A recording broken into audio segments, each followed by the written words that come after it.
哦，开始了吗？直接是录。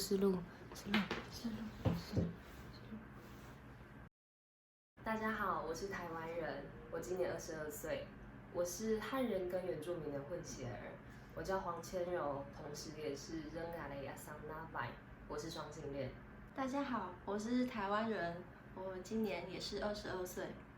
然后我的名字叫做洪鹏慧，是异性恋。今天是彭慧来找我拍这影片，他说我可以在这影片里面介绍跟自己和我的性向有关的故事。我其实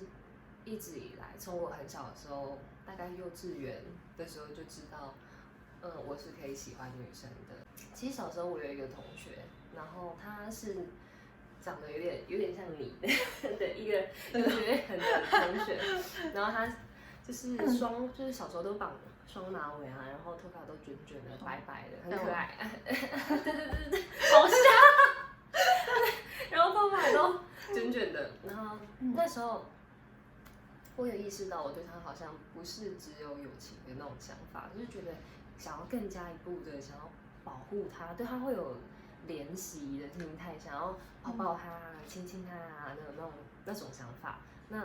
我想，我也不以为，因为我不知道，我没有被教导，那时候还没有被教导，那是一种超越友情的感情。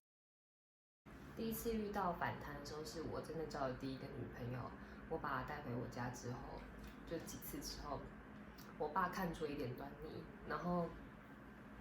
他就跟我说，很严厉的跟我说，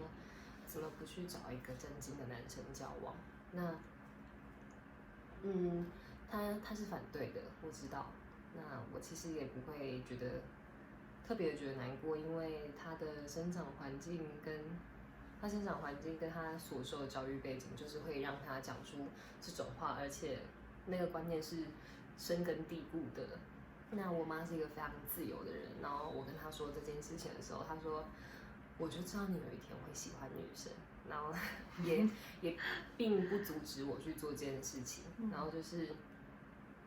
也跟我女朋友吃过饭，然后并且对她就像对普通的朋友一样。我之所以不太去看 LGBTQ+ 的那个社群软体的原因，是因为我觉得这件事情对我来说就像呼吸一样自然。我好像需要再去多做一些什么功课吗？好像也对我来说也还好。那主要得到消息都是从那些比较主流的新闻台或者是 FB、IG 得知 LGBTQ+ 同志们的各种消息。那有快乐的，也有难过的，我知道，对，但我只想说，作为一个双性恋，我从来都不觉得自己身上有任何标签，它就像是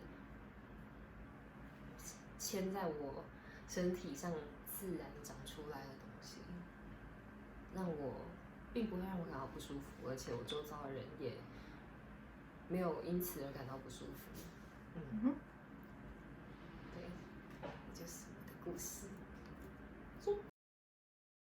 第一次知道，你第一次告诉我这件事的时候，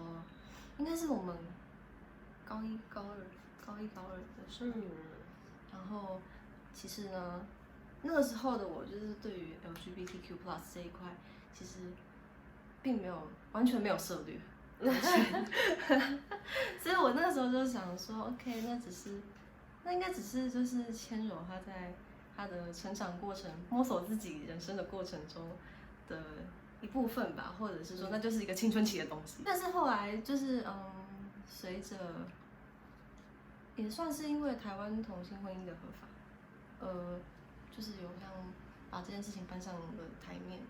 会有很多主流媒体或非主流媒体报道这些事情。之后，就是我也开始关心一些事，然后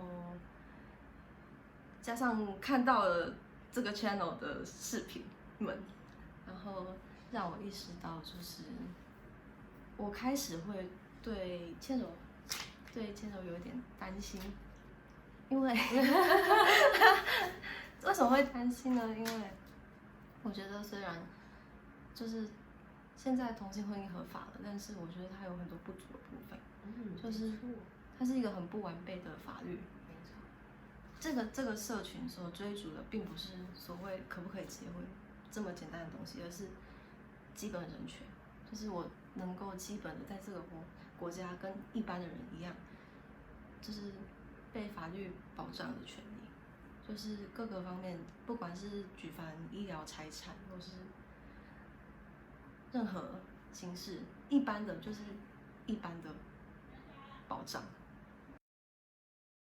我不太喜欢用"我支持你"的这样子的一个说法，因为对我来说，我觉得支持听起来很像是我们对于弱势的人给予的一种特别的对待，比较像是这样子。但是我觉得我们就只是一般人。结尾的话，我只想说，我希望我们能永远都一起感到快乐。就这样，那很突然吗？一点点，但是很棒。就是这样，我想说的就是这样子。我希望你能得到快乐，我也是，我们都得到快乐。OK，你也是。